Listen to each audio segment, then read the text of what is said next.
Right, so lesson 2 is about computing today, and the idea is computers are a lot more common than people who don't care about computers or who aren't looking for them might think. That's what I mean. So I guess I could say that computers are hiding in plain sight. So there's a lot of things that you look at and they're actually computers, but it might not have been so obvious.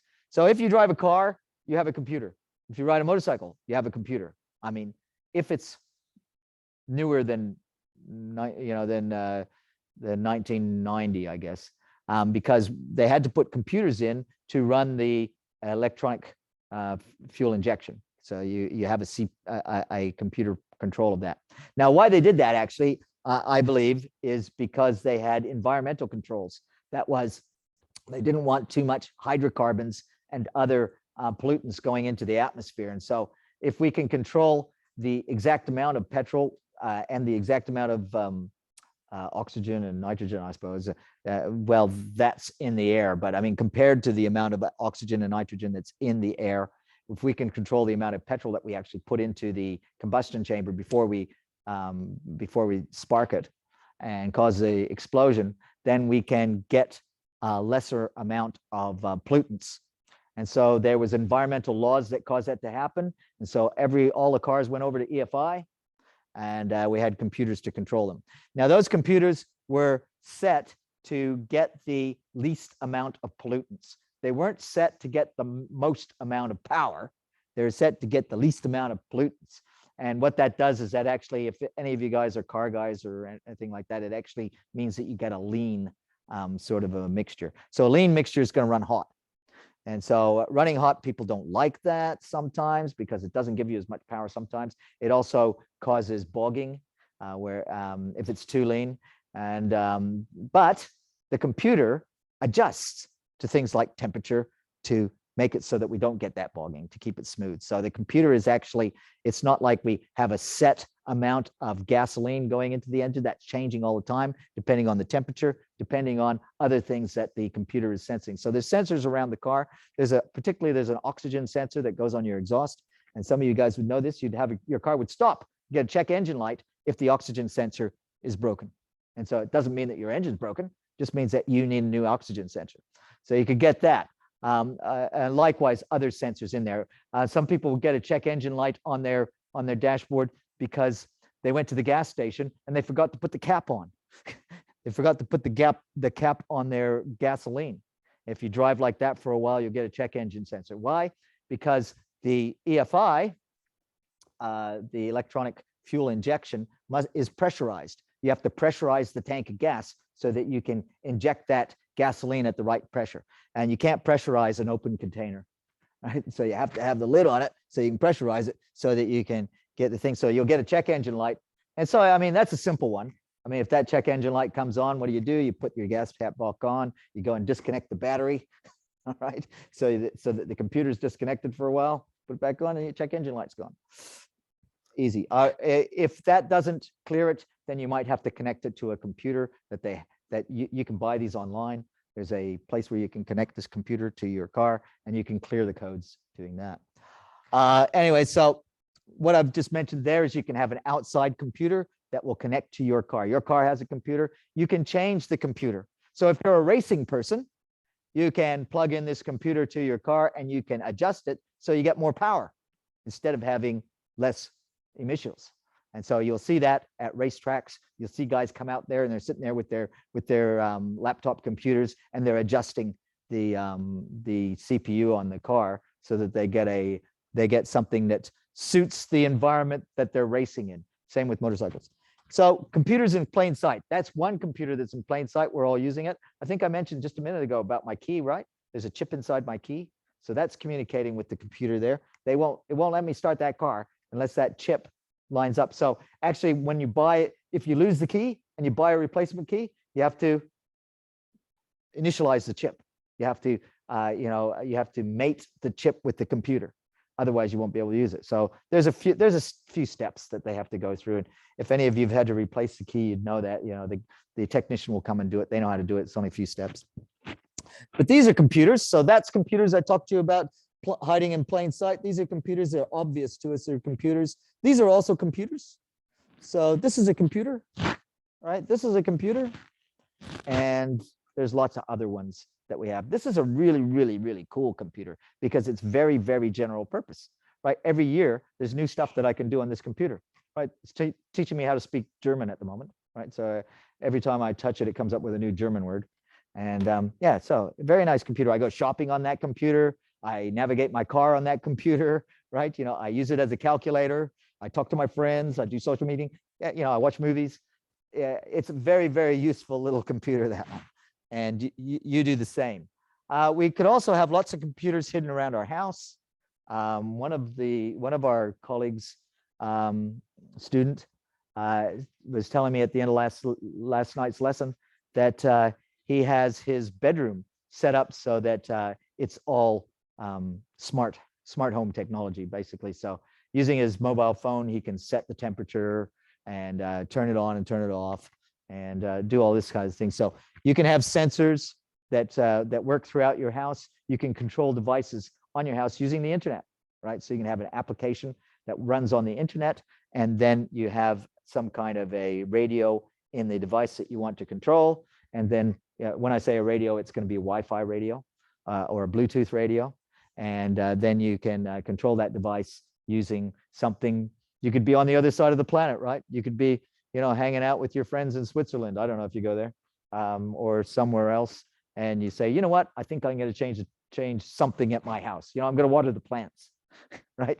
And so you could have an app that, you know, okay, so I'll turn on the water sprinkler just for 5 minutes and water the plants. You could do that. So that would be a nice smart house. There's lots of other things. You could have home security. Take pictures of animals that arrive in your house. Yeah, you know what I mean? At night, they do those kind of things, right? You could also have computers on yourself.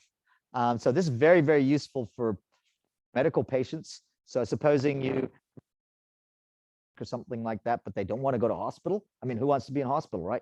Go to hospital to get sick, right? Because that's where all the sick people are. Why would you want to go there, right? So you want to stay home, but the doctor says, well, we got to monitor you, you know, you had a heart attack, right? So maybe your heart will go into some strange pattern and, you know, we're going to need to intervene. Oh, no problem. We can put some devices on you, some sensors, and then those sensors will communicate to an application on your phone.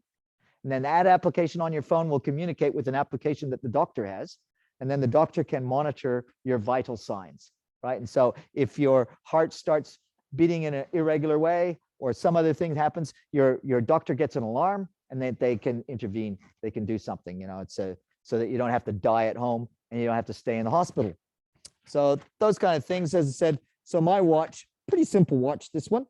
But it's got a GPS in it. I use it for the GPS. So when I'm riding around on my bike, I can then I can go and look at an app and I can see where I went.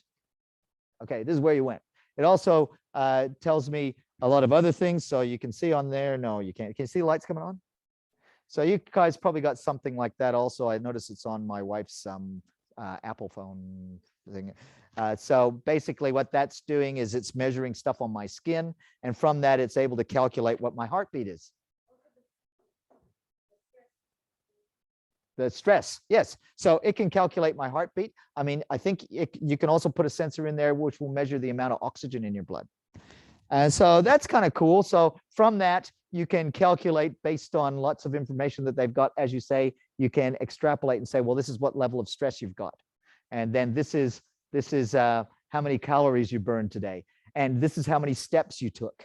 You know, all of those things are available from that little computer. So when every time in the morning, when I get up in the morning and I sort of start kind of slow. And one of the things I do is I look on the app on my phone and I see how many hours did I sleep. So this records how many hours I slept, basically based on my heartbeat, right? How many hours did I sleep? How many steps did I take? How many floors did I climb? So yeah, those are kind of good. Now, there's some other ones there, smart pants, smart shoes. The smart shoes thing, so what that's working is the pressure on your shoes, right? So you don't want too much pressure on there because that pressure is going back into your knees and things like that. So if you found that the pressure in your shoes was too much, maybe you'd want to change something, maybe get a different kind of shoe. You know, so what I noticed is there's this new fashion I'm looking for it here. Somebody's got it. I don't want to sort of embarrass anybody by what they're wearing, but what I noticed is my wife bought these for my kids, and the shoe, as opposed to like my shoe, where the sole of the shoe is the same as the top of the shoe, the sole of the shoe gets really wide. Now that must have been, yeah. So I think those, I haven't tried those, but I imagine they'd be really comfortable, because what you're doing is you're spreading out the weight over more, so there'd be less pressure on your knees. You'd walk and it wouldn't hurt so much. So I mean, if you, this would, no doubt somebody came up with that idea because of that. These are computers, gamers, smart TV. It's got a computer in it, so you can use your devices like your phone. I think you just Wi-Fi connect to it, either that or Bluetooth, but you can control your TV without touching it, right? You're sitting in the room. I think I'll have a YouTube on there, or I think I'll watch Netflix or whatever on there. My daughter does that. She sits there and just starts playing YouTubes on our TV. This is a network storage device, photocopier. I hope you recognize this. This is a networking computer rack. So there's a bunch of computers in there. Each one of those like a router. Routers are computers. Switches are computers. You guys might do a bit of networking later. And so those are computers, but they're a special purpose, which is just for organizing networks. And this network storage device, that means that, so any of you guys use Dropbox or OneDrive? You use OneDrive, right? Yeah, so OneDrive, where is it stored? It's stored on a network somewhere. It's actually stored on the internet somewhere, you know, maybe in Ireland or something like that, right? It's so that's, they would have network storage devices that work like a hard drive, and there's some space set aside there for your data, which you can access through the internet. The photocopier is a computer, and it connects through a network. So, for example, if you did a VPN and you had the authorization, you could sit at home and VPN in and do something on one of the printers here, print something off. The picture here, I think the idea that you're supposed to get from the picture here is we got these really, really big computers. Now, that means we kind of gone full circle, because the first computers that they had were these really, really big computers. But the first computers were really big computers that didn't do much, right? Those big computers didn't do as much as this computer. And so we went and we made our computers smaller and smaller and smaller, but somewhere in the world, there's really, really big computers. And what do those really, really big computers do? Well, they're called supercomputers, and we use them for cloud computing. The idea of cloud computing is you connect to that computer through the internet, and then that computer is able to do big computer processing for you. And so if you're a business and you don't want to have a computer site, you know, with a building and lots of computers in it, which is really, really expensive, what you could do is you could say, well, instead of doing that, I'm going to use the services of Amazon, you know, AWS services. I'm going to use their services, and they're going to buy all the computers, these big ones, and I'm just going to pay them rent, and I'm going to run my applications on them. So we would call that applications on the cloud. And a lot of companies do that. Now, not every company is going to do that.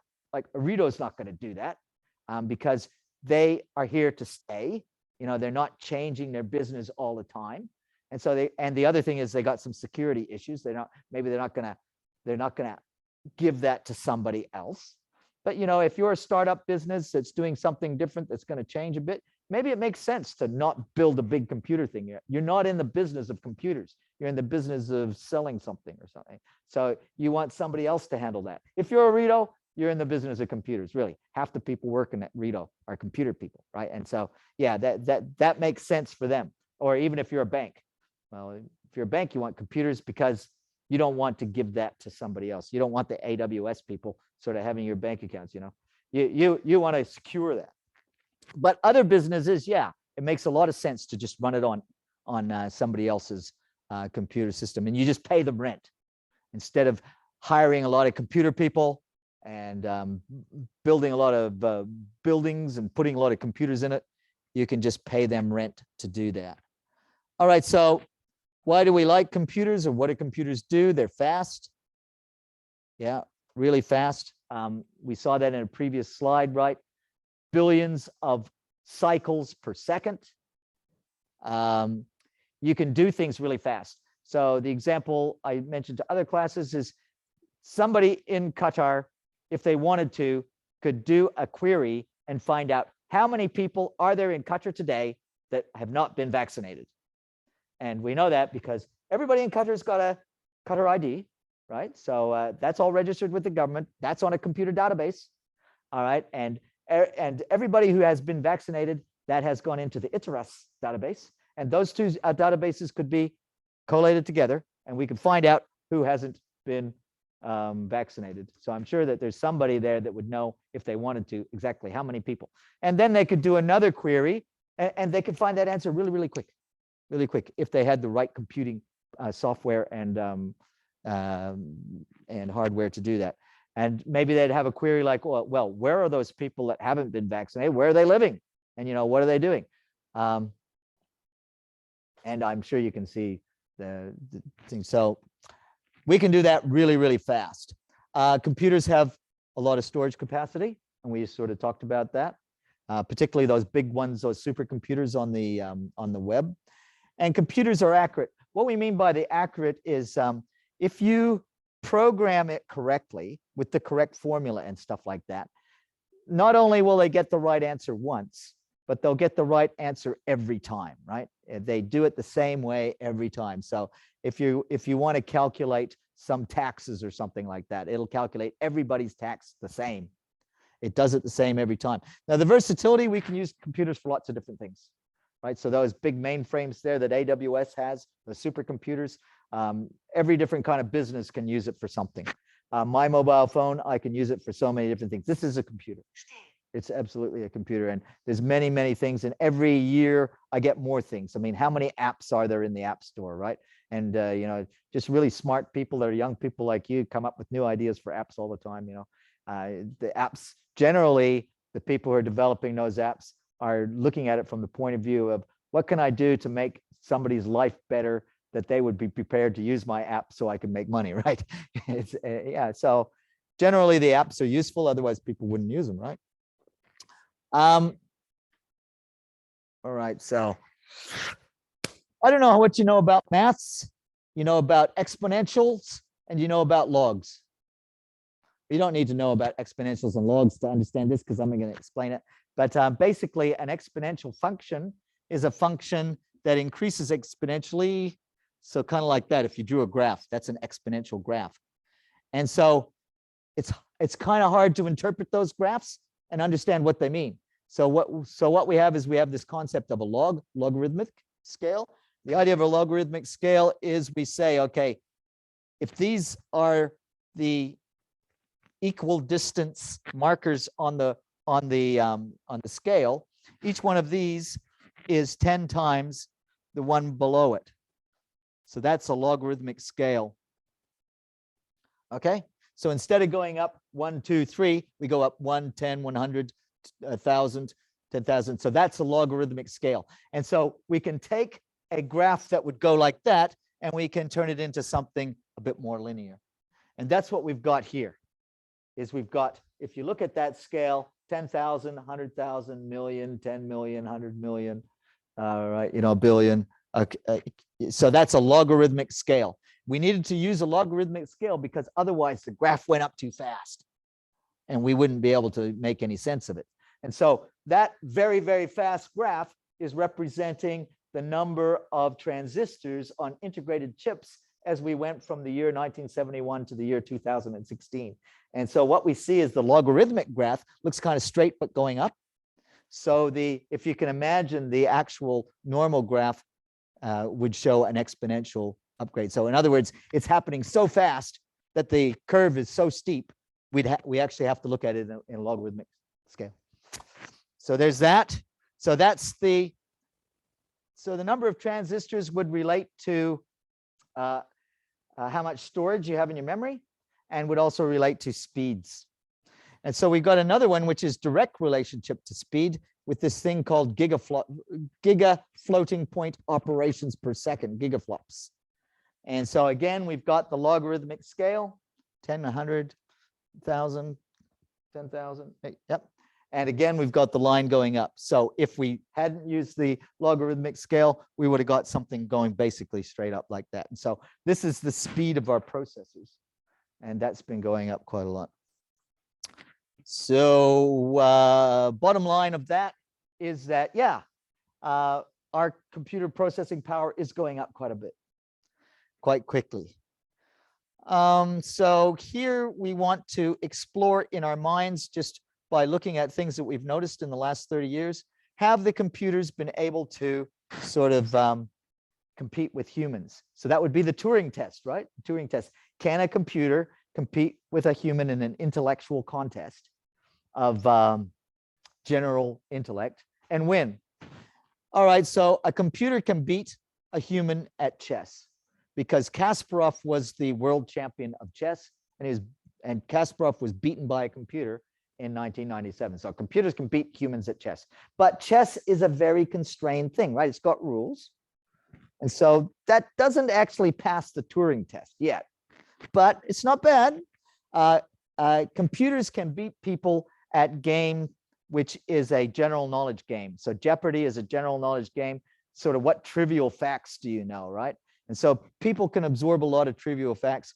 Computers got a way easy way of doing this, right? You have a big database where you just store a lot of facts. Yeah, computers can beat humans at quickly accessing trivial facts. So computer beat Watson, beat the Jeopardy champions. Yeah, there we go. Also this game, which I'm not familiar with, which apparently happens in Japan, called AlphaGo. Computers beat them at that. And okay, but can computers do it? Have we reached the singularity? Right, the singularity was in the Terminator movie, Terminator 2 or 3. I can't remember which one it was. You guys know the Terminator movies? I'll be back.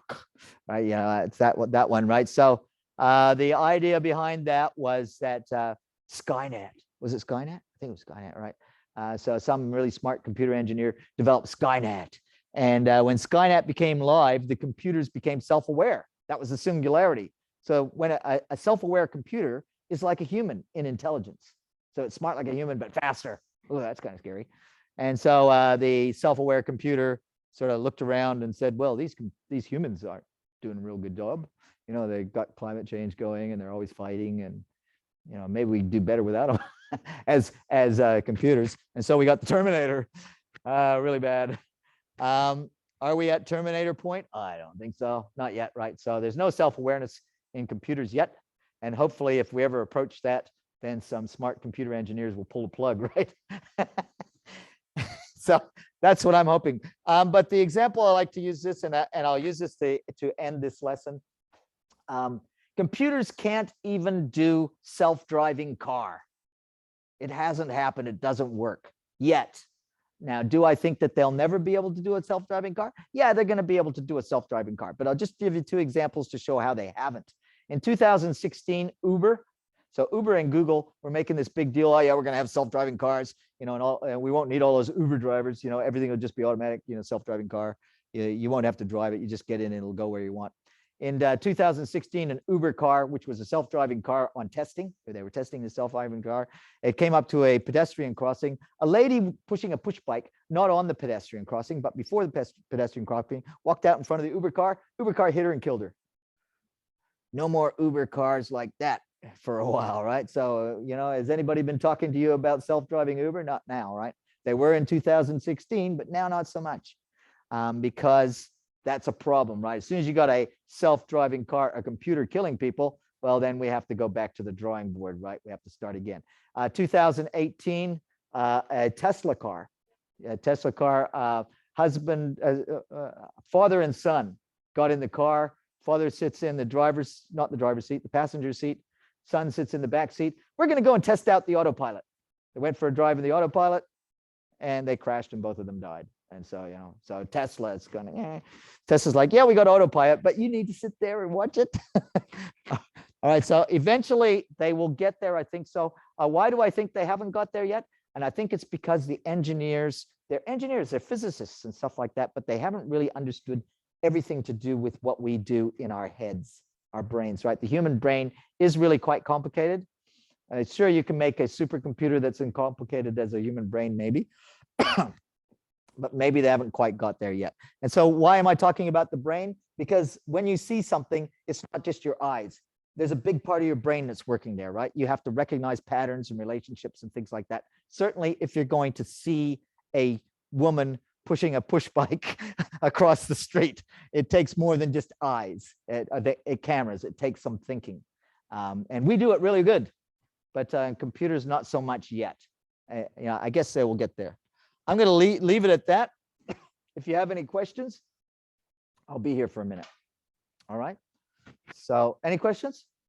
If you have any, you can come and talk to me anyways. Is the list out there, or is this the list?